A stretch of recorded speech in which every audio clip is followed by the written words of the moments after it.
যে কি সম্মান দিয়েছে।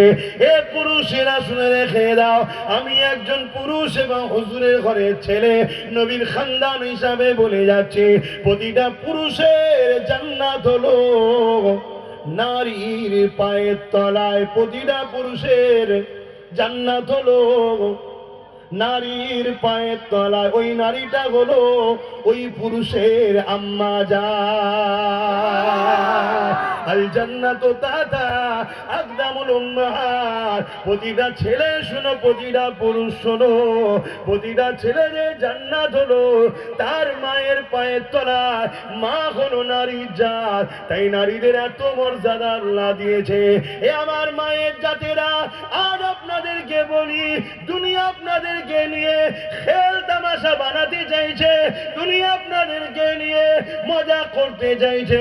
কিছুদিন আগে দেখতে পেলাম এই ভারতের একটা ভণ্ড বাবা, সেই বাবা নিজে বলতে লেগেছে নারী হলো মজা করা জিনিস। দেখেছেন কেউ সোশ্যাল মিডিয়ায়? কে কে দেখেছেন একটু সাক্ষী দেন। বাহ, একের অধিক তো হলেই গ্রান্টেড হয়ে যাবে। এখানে তো অনেকে সাক্ষী দিচ্ছে। তাহলে বাবা কি বলছে? নারী হলো, জোরে বলুন, মজা করা জিনিস। আর ইসলাম নারীদেরকে যারা মজা করা বলে তাদের বিরুদ্ধে যুদ্ধ করতে বলেছে। তাহলে এই বাবারা ইসলামের বিরুদ্ধে লাগবে না? লাগবে না? যেমন আর এক বেরিয়েছে 4 পাস জালিম, 4 পাস। সে জালিম বলছে কোরআনে নাকি 5 নম্বর আয়াতটা সূরা তাওবার নাকি হিংসা ছড়াচ্ছে। বলছে না? বলে না? আরে তুই তো 4 পাস রে, তুই কোরআনের তো কফ বুঝিস না, তোর আব্বা বোঝে না, তোর দাদু বোঝে না, তোদের যত বড় বড় মাথায় বসে আছে তারা বোঝে না, তুই কি করে বুঝলি রে? তোদের বড় বাপ মাথায় যে বসে আছে সে আবার আমেরিকার বড় বাপকে আব্বা বলে। সেই আমেরিকায় কন্টিনিউ কোরআনের রিসার্চ হচ্ছে, তারাও বলতে পারছে না কোরআনে ভুল আছে। তারা বলছে কোরআনই একমাত্র কিতাব যার মধ্যে কোনো সন্দেহ নাই। জোরে বলুন সুবহানাল্লাহ।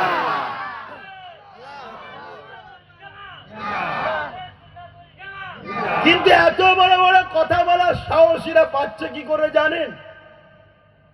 এরা জানে আমরা বললে কেউ কিছু করতে পারবে না। আর মুসলমান তারা তার রসুলকে ভালোবাসে। রসুল বলেছে যে দেশে ভালোবাসো, যে দেশে থাকো, সে দেশের সার্বভৌমত্ব নিরাপদে রাখো, দেশে শান্তি রাখো, দেশে বিশৃঙ্খলা করো না। এটা রসুল্লাহর হুকুম, জানেন তো নাকি? দেশের আইন ব্যবস্থাকে মান্যতা দাও। তা এ জাহেল গুলো জানে, এ মূর্খ গুলো এতটুকু জানে যে মুসলমান গুলো আইনকে তো হাতে নেবে না, ওরা তো আইনকেই প্রাধান্য দেবে।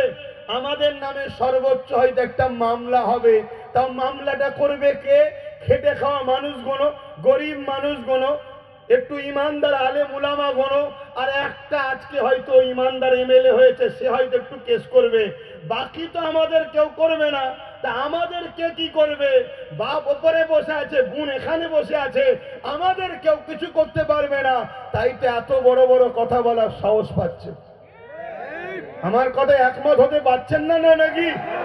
আজকে বলুন, বুকে হাত দিয়ে বলুন, আপনাদের এলাকায় এই যে মানবরূপী একটা পশু বারবার ঢুকে ফেতনা লাগাচ্ছে, ওই শয়তানটাকে জিজ্ঞেস করতো, তুই যদি মুসলমান হস তা কোরআনের বিরুদ্ধে কথা বলেছে, কেস করেছিস? জিজ্ঞেস করেন। এ সুরাতে মুসলমান, নামে মুসলমান, হাকিকাতে কবে কাফের বেঈমান হয়ে গেছে। আমার কথা কি আপনাদের খারাপ লাগছে? এ মুসলমানদের রক্তকে, রক্ত পিপাসুই মুসলমানদের। এ বেঈমান কোরআনকে যে শেষ হয়ে যায় বলে, ওই বেঈমান মমতার বিরুদ্ধে কিছু বললে এই বেঈমানের বুকে ব্যথা হয়। কিন্তু এই বেঈমান একবারও আজকে এত বড় কথা বলল কোরআনে নাকি ভুল আছে, একটা কেস করা দরকার ছিল না? ছিল না? কেন? তুই কেস করা মানে 2.5-3 কোটি মানুষের কেস, এই 2.5-3 লক্ষ মানুষের কেস। কেন? তুই তো এমএলএ, ঠিক না বেটি? আজকে এতগুলো প্রধান আছে, এতগুলো এমএলএ আছে, শুনছি নাকি 44টা মুসলমান এমএলএ। আমি জানি না, 44টা, একটা কেউ কেস করেছে? এতগুলো মন্ত্রী তন্ত্রী ইটা উটা, কি তোমাদের এখানে একজন কোন মৌলানা সাহেব মন্ত্রী এসেছিল, আবার হটপুকুরে স্লোগান দিচ্ছিল মৌলানা সাহেব মন্ত্রী, কেস করেছে? কেন করেনি? কেন কেস করেনি? এইটা বিবেককে প্রশ্ন করো, এটা আমার জিজ্ঞেস করার অধিকার আছে না? তোরা বলছিস তো মুসলমান, তাহলে তোরাদের কাছে আল্লাহর কোরআনের বিরুদ্ধে মিথ্যাচার করছে, তুই কেস করিসনি, তার মানে এটা প্রমাণ দিচ্ছিস ও ঠিক বলেছে। ও ঠিক বলেছে, না হয় অন্যায় বললে তুই কেস করতিস, আর নচেত তুই সেজে আছি মুসলমান শুধুমাত্র আমাদেরকে টুপি পড়াবি বলে। আমাদের জায়গাগুলোকে তোদের দ্বারা বেঈমানরা দখল করে রাখবে, এই জন্য তোদের মতো মুনাফিক ছেড়ে রেখেছে। আর নচেত তুই কবেই ইসলাম থেকে বেরিয়ে কাফের হয়ে গেছিস। শুনছেন তো নাকি? আমার এখানে একটা প্রশ্ন আপনাদের কাছে, অসুবিধা হচ্ছে বুকে হাত দিয়ে বলুন, আপনি